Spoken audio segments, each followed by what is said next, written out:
Hey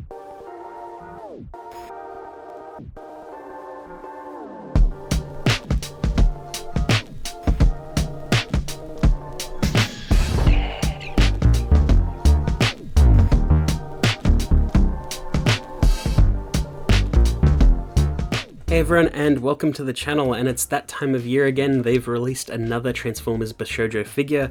This time it's Bishoujo Starscream.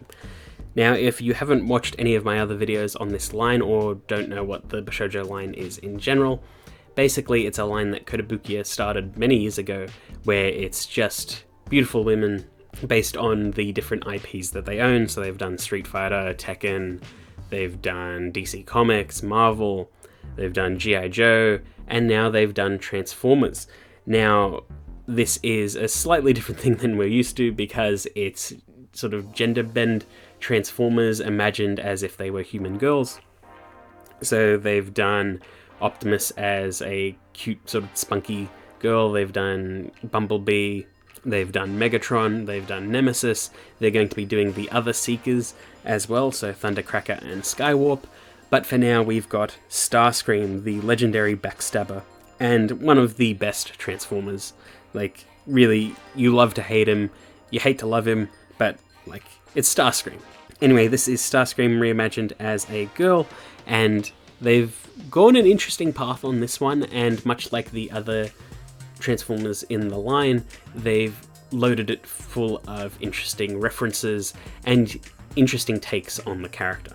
So taken out of the box, here is Starscream on a display, and Starscream looks absolutely fantastic. Bright, bold colors, beautiful sculpt, and it's just fantastic to look at.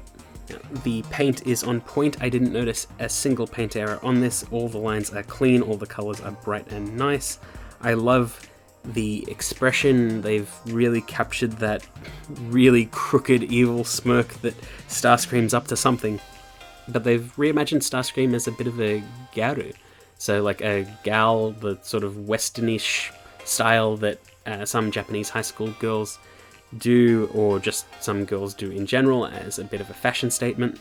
It is an interesting take on the character, I will say, but I do think it's the sort of right choice, because all the other Bishoujo Transformers were relatively simple. Like, they captured the character, but it wasn't anything like too crazy going down a certain path. Like, Optimus looked cute and happy, Bumblebee was cute and spunky, Megatron looked serious and tough, Nemesis looked sinister, and Starscream looks like they're up to something, but also looks like a trendy high school girl.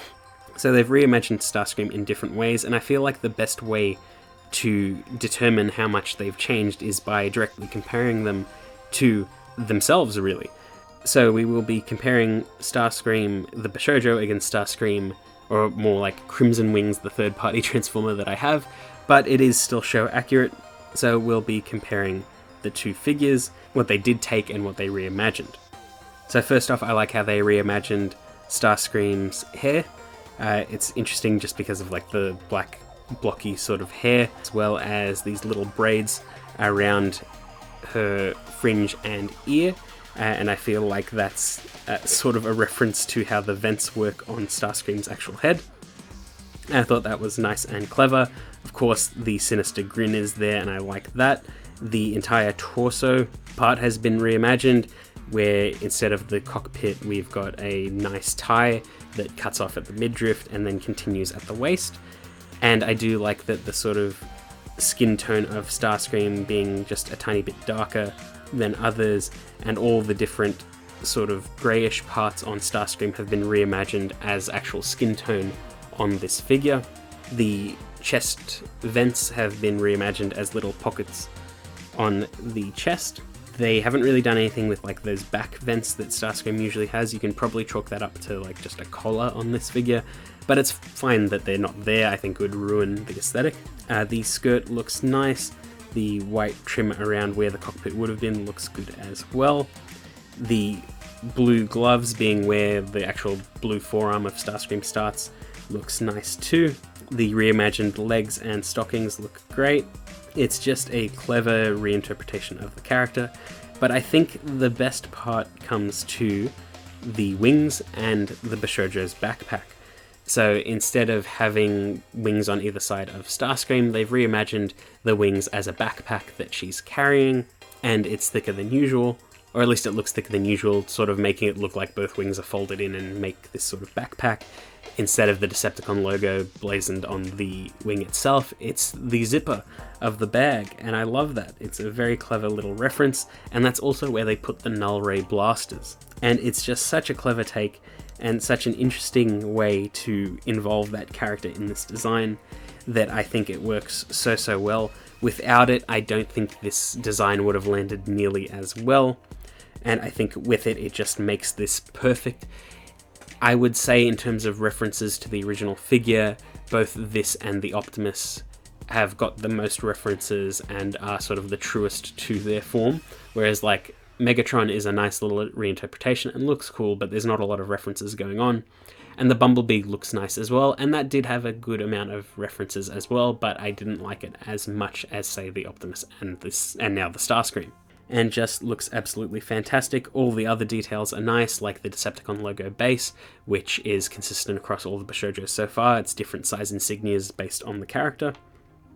All the paint, all the shading, all the details, all of this figure just looks absolutely perfect, pairs well with the Bishoujo Megatron, and it's just nice to have. There was a Kotobukiya exclusive version of this figure that had an alternate face, and it was sort of the being yelled at, "No, have mercy, Lord Megatron," sort of face, but I didn't get that. But I think the smirk, they're always up to something face, just works so much better.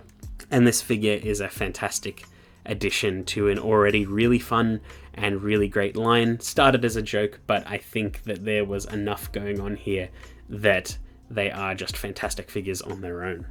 But yeah, that's pretty much it. I hope you enjoyed that video, and I will most likely be looking at Thundercracker and Skywarp when they come out. It is the exact same sculpt, but they have changed the facial expressions as well as the paint application quite a bit, and I think it changes how the figure looks enough that they feel like part of the same line but separate entities entirely, unlike the actual Seekers, which are just straight up repaints. But yeah, that's pretty much it. I hope you enjoyed that video, and I will see you all next time.